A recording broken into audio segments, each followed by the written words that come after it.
So hello everybody, I hope कि आप सब बहुत अच्छे होंगे। सबसे पहले तो बिहार में आपका स्वागत है भाई। मेरे पीछे जो ये ब्रिज देख रहे हो, ये है दीघा ब्रिज।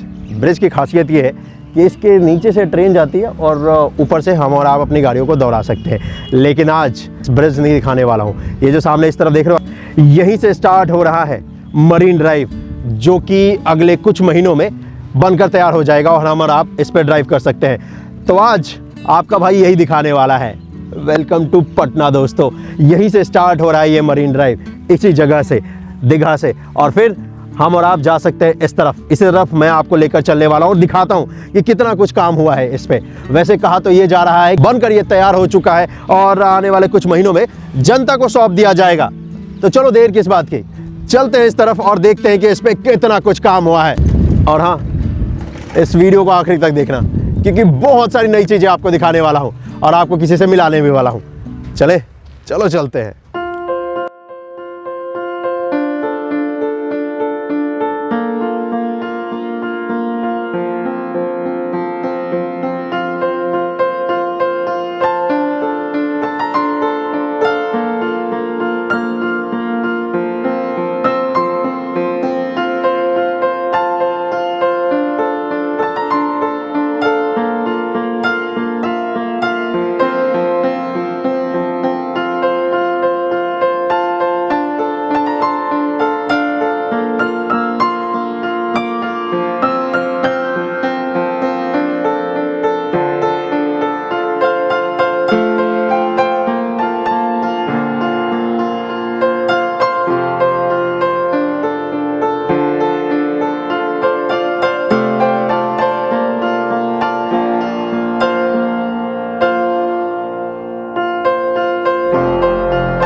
इस जगह पर सामने अगर आप देखेंगे तो आपको एक इंटरचेंज दिखेगा, और ये इंटरचेंज इसलिए बनाया जा रहा है ताकि यहाँ पर अटल पथ का निर्माण किया जा रहा है। पटना शहर के बीचों बीच से होता हुआ ये हाई स्पीड एक रोड नेटवर्क यहाँ पर बनाया जा रहा है। 2 लेन आपको इस साइड मिलेगा, 2 लेन आपको उस साइड मिलेगा। 1 लेन का यहाँ पर ग्रीन पट्टी दिया गया है, उसी ग्रीन पट्टी में हमें और आपको स्ट्रीट लाइट भी देखने को मिलेगा। और इस जगह पर ड्रेनेज सिस्टम भी बनाया जाना है, उसका काम अगर आप देखेंगे तो यहाँ पर किया भी जा रहा है। सर्विस रोड भी दिया जाएगा, जिसकी मदद से आप इस जगह पर एग्जिट ले सकते हैं, इन कर सकते हैं। वैसे अगर आपको बताऊँ तो दूर तक जहाँ तक आपकी नज़र जाएगी तो आपको दिखेगा कि यहाँ पर स्ट्रीट लाइट जो लगाने का काम है वो कंप्लीट कर लिया गया है। स्ट्रीट लाइट आपको इस तरह भी दिखेगा, स्ट्रीट लाइट लगाने का काम इस तरह भी किया जा रहा है। और वैसे अगर आप देखोगे तो कहोगे कि भाई 2 लेन से ज़्यादा दिख रहा है ये तो मैं आपको बताऊं भाई, ड्राइव करने के लिए 2 लेन मिलेगा और 1 लेन आपको एक्स्ट्रा इसलिए दिया जाएगा कि अगर आपको अपनी गाड़ी को रोकना है और किसी का इंतज़ार करना है तो यहाँ पर 1 लेन जो एक्स्ट्रा दिया जाएगा उसमें कर सकते हैं।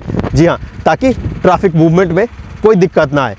चलिए और भी आगे लिए चलता हूँ आपको और दिखाता हूँ कि इस पर और कितना कुछ काम हुआ है। इस पॉइंट पे अगर आप देखेंगे तो यहाँ पर जो ड्रेनेज सिस्टम बनाया जाना है उसका काम किया जा रहा है, यानी कि ड्रेनेज सिस्टम का जो वॉल है वो तैयार किया जाना है।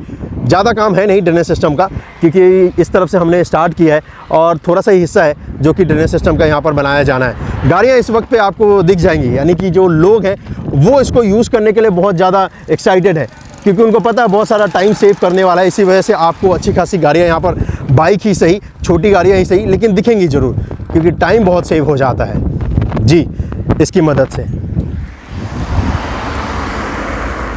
वैसे मुझे पता है पटना के जो लोग हैं वो बहुत ज़्यादा एक्साइटेड होंगे, क्योंकि उनको एक नया ये ब्रांड न्यू रोड मिलने वाला है। जी हाँ, और इसकी मदद से बहुत सारा टाइम सेव होने वाला है।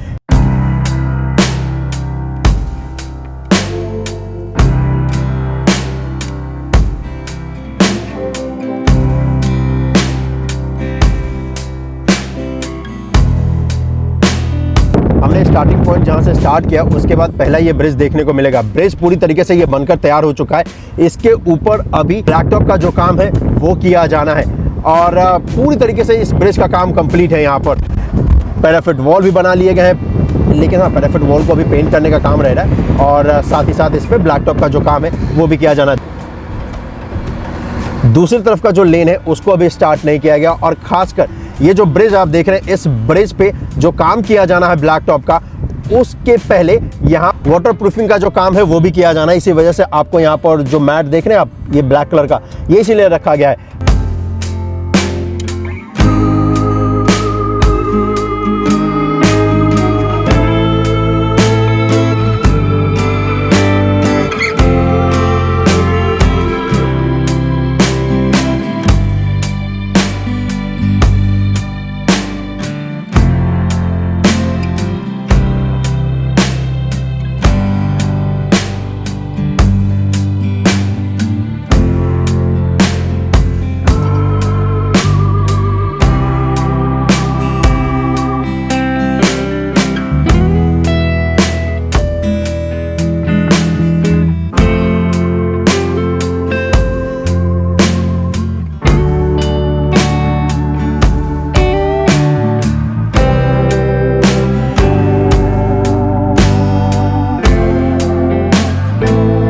बिहार के इंफ्रास्ट्रक्चर की अगर बात हो और इनसे अगर ना मिलो ना तो भाई बात बनती नहीं है। तो चलो मिलाता हूँ मेरे प्यारे दोस्त अरुण मेहता जी से। चलिए, सबसे पहले बिहार की धरती पे आपका स्वागत है। आप जिस प्रोजेक्ट पर आप खड़े हैं ना, ये समझ लीजिए बिहार के ट्रैफिक को ऑक्सीजन देने वाला प्रोजेक्ट है। ये अगर बनेगा तो समझ लीजिए पटना का ट्रैफिक पूरी तरह से बदल जाएगा। और इसलिए बिहार का मैं बोल रहा हूँ कि किसी भी स्टेट का परिचायक वहाँ की राजधानी होती है। सही बात। सबसे बड़ा वहाँ के विकास को देख करके उस स्टेट के विकास को लोग आंकते हैं। तो उसी तरह से ये जो मरीन ड्राइव है जो बन रहा है, अगर ये बन करके तैयार होगा तो सामने अशोक राजपथ है इस तरफ में अपना, और अशोक राजपथ के ऊपर वो देखिए सीधा गोल घर दिखाई दे रहा है, वो छोटा सा दिख रहा है, वो गोल घर है जो अंग्रेज के ज़माने का बना हुआ। और सामने अपना ये बिस्कुमान भवन है जिसके ऊपर देखिए तिरंगा ट्री कलर का ऊपर में जो है टॉप दिख रहा है ये। तो उसी के सामने में गांधी मैदान है। गांधी मैदान से दीघा की दूरी मात्र समझ लिए 7-8 मिनट का हो जाएगा, मैक्सिमम 7-8 मिनट में चले जाएंगे, जो यहाँ 1 से 1.5 घंटा लगता है लोगों को भी जाने में। अगर आप स्कूल के समय में आ गए ना, जिसमें स्कूल में छुट्टी होती है, कई स्कूल है इस रोड पर अशोक राजपथ पे, तो समझ लिए 2-2.5 घंटा आपका चला गया। तो एक दिन का अगर आप अप डाउन करें तो एक दिन का आपका 2.5 घंटा बचता है, बच गया। उस 2.5 घंटे को आप कहीं और यूज कर सकते हो, आपका पैसा भी बचता है, पैसा बचेगा, समय बचेगा, तेल बचेगा। ये बात है, तेल आजकल बहुत महंगा हो रहा है, तेल बचेगा, सबसे इम्पोर्टेंट पार्ट है। तो भाई जैसा कि मैंने कहा था कि सबसे इम्पोर्टेंट है, इस परियोजना को दिखाना तो था ही, लेकिन इनसे मिलना बहुत इम्पोर्टेंट था, क्योंकि यकीन मानो जितना बिहार के परियोजनाओं को ये जानते हैं या जितने अच्छी तरीके से जानते हैं, मतलब एक होता है जानना, एक होता है अच्छी तरीके से जानना, और डंडे भी मारते हैं कई बार सरकार को कि भैया ये बनाओ, कब तक बनाओगे। इसी प्रोजेक्ट की बात करो, 2013 में मुख्यमंत्री नीतीश कुमार ने इसका नींव रखा था। समझ लीजिए 9 साल पुराना ये प्रोजेक्ट है, और अब जाकर के यह 1 साल पहले से इसकी स्पीड देखी गई है। जो काम आप देख रहे हैं, 1 साल पहले अगर आते तो इस पर मिट्टी हिल नहीं था, गाड़ी नहीं आ सकती थी। और आज देखिए यह कॉरिडोर यहाँ से अप्रोच रोड के जरिए जुड़ रहा है इसमें से, समझ सकते हैं 6.5 किलोमीटर लंबा यह कॉरिडोर, 4 लेन की सड़क है, पूरी तरह से ग्रीन फील्ड है, इसके बगल से फुटपाथ है, ड्रेनेज सिस्टम बना है। बिहार में इस तरह की बहुत कम रोड होती है। बीच में देखिए मीडियन है, मीडियन यहाँ पर 3 से 4 फीट का मीडियन, आगे जाइएगा तो 9 से 12 फीट का मिलेगा। इस पर भी देखिए स्ट्रीट लाइट लग रहा है, सामने देखिए वो स्ट्रीट लाइट का वो पाइलिंग हो गया, यहाँ भी बगल में है, ये देखिए स्ट्रीट लाइट का पाइलिंग हो गया है। और यहाँ से लगभग 500 मीटर आप आगे जाएंगे, वहाँ से लेकर के दीघा तक पूरा स्ट्रीट लाइट लगा हुआ मिलेगा। दोनों ही तरफ 4 लेन का रोड, 2 लेन का इधर, 2 लेन का उधर, और बीच में मीडियन, और यहाँ से वहाँ तक पूरी तरह से ब्लैक टॉप होकर के रेडी है। अब सिर्फ सिक्योरिटी मार्किंग होनी है, इलेक्ट्रिफिकेशन जो हुआ उसमें कनेक्शन देना है, और इस अप्रोच रोड को जोड़ना है, बस इतना काम बचा है।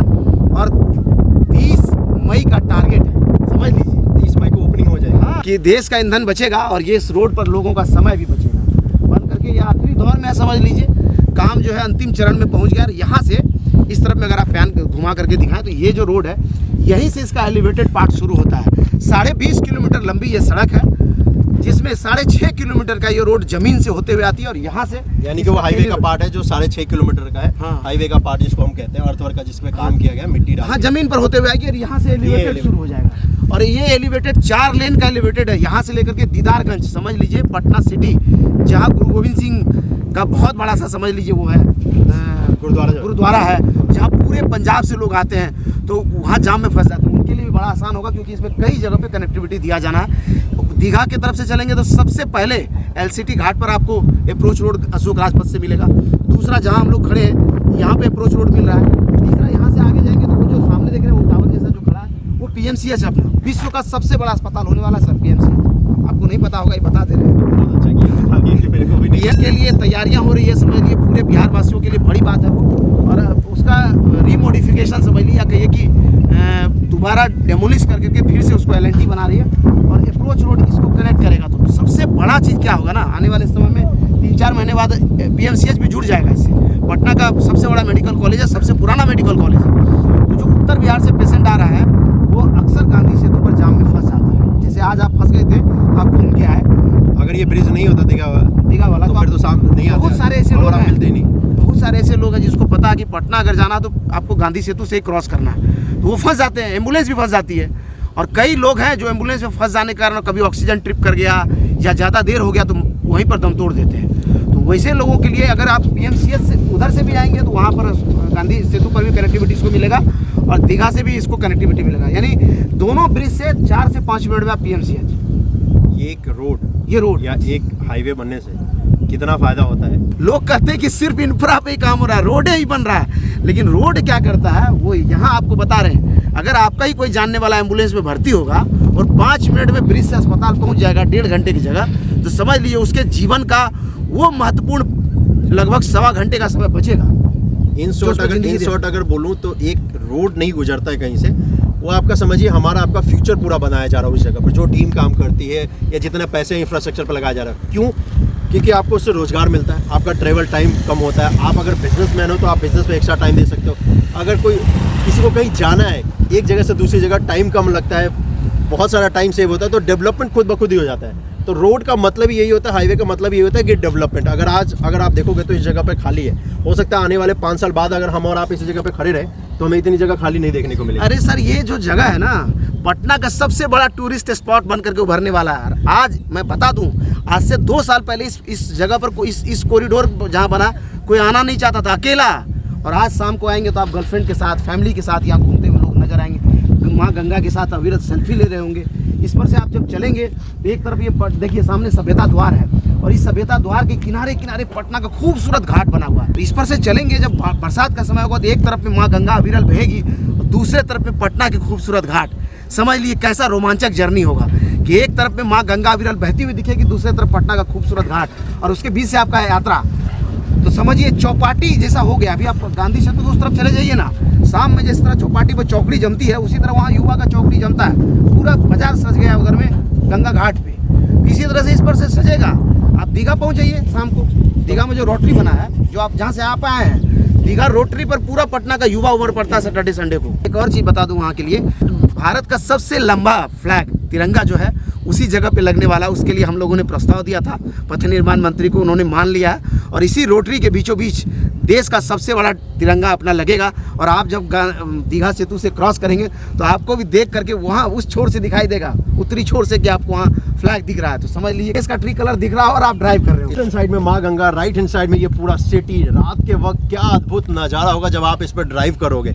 और जैसा कि भाई ने कहा कि यहाँ पर फ्लैग लगाया जाएगा, भाई सीना चौड़ा हो जाएगा इसके ऊपर ड्राइव करके। इस एलिवेटेड पार्ट की अगर बात करूँ तो इस पे कितना कुछ काम हुआ है। और इस एलिवेटेड पार्ट में अगर आप यहाँ से चलेंगे तो यहाँ से लगभग 88 नंबर का पिलर, 88 नंबर के पिलर पर अभी कास्टिंग हो रहा था। अभी तो 3-4 पिलर तक, 2 पिलर और हो गया होगा, समझिए 90 पिलर तक। एक पिलर से दूसरे पिलर की जो दूरी है 50 मीटर है, तो समझ लीजिए 4.5 किलोमीटर यहाँ से बन गया है। आगे 20 किलोमीटर का कॉरिडोर है, जिसमें 11 किलोमीटर का पार्ट बनकर के तैयार मतलब तक ये पहुँच गया बनाते हुए, और अभी उससे आगे बनना है। समझ लीजिए 9 किलोमीटर का भी और काम होना है, जिसमें पाइलिंग हो रहा है, कहीं पर पियर बन रहा है, कहीं पियर क्या बनाया जा रहा है, कहीं आगे में सुपर स्ट्रक्चर का भी काम हो रहा है जो दूसरी कंपनी कर रही है। जिधर में हम खड़े हैं इधर ये इसका काम नवयुगा करा रही है, और नवयुगा के लिए आधा प्रोजेक्ट समझ लीजिए यहाँ तक कंप्लीट हो गया। अब सुपर स्ट्रक्चर वाला जो पार्ट है वो भी 4.5 किलोमीटर बना लिया इन लोगों ने। 1-1.5 किलोमीटर उनके फर्स्ट फेज का बचा है काम, बस इतना ही बचा है। ये अगर सामने यहाँ पर देखोगे तो एलिवेटेड पार्ट का काम कंप्लीट हो चुका है। एक पिलर को दूसरे पिलर से कनेक्ट करने का जो काम है वो भी हो चुका है। यहाँ पर आपको ये मैट भी दिख रहा होगा। ये मैट अगर आपने मेरा वीडियो देखा है तो आपको पता होगा, इस मैट का काम ये होता है कि ये जो फ्लाईओवर देख रहे हो, इस फ्लाईओवर पे पिचिंग करने से पहले, ब्लैक टॉप का काम करने से पहले इस मैट को डाला जाता है, ताकि इसकी मदद से ना एक तो वाटर प्रूफिंग भी हो जाती है। मैट को डालने के बाद ब्लैक टॉप का काम करेंगे, तो ये मैट इसीलिए यहाँ पर रखा गया और इस पूरे फ्लाईओवर पे इस मैट को डालने का जो काम है वो किया जाएगा। ये जो प्रोजेक्ट है ये है 20.5 किलोमीटर का, यानी कि 20.5 किलोमीटर लंबा ये पूरा परियोजना है। और प्रोजेक्ट की कॉस्ट की अगर मैं बात करूँ 3400 करोड़ का ये पूरा प्रोजेक्ट है जो कि बनाया जा रहा है। ज़्यादातर हिस्सा इसका एलिवेटेड पार्ट का ही होने वाला है।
तो चलिए, कैसा लगा आपको ये वीडियो आप मुझे कमेंट करके जरूर बताइएगा। और हाँ, इनके चैनल को सब्सक्राइब करना मत भूलिएगा। Way for you, THEWAY for और यू। जो लोग बिहार से हैं वो उनके चैनल को जानते हैं ज़्यादा। और बाहर से आप अगर हैं तो बिहार के बाहर, और बिहार को देखने के लिए आप हमारे चैनल के साथ जुड़ सकते हैं। मिलते हैं आपसे अगले वीडियो में। अपना ख्याल रखिएगा। जय हिंद।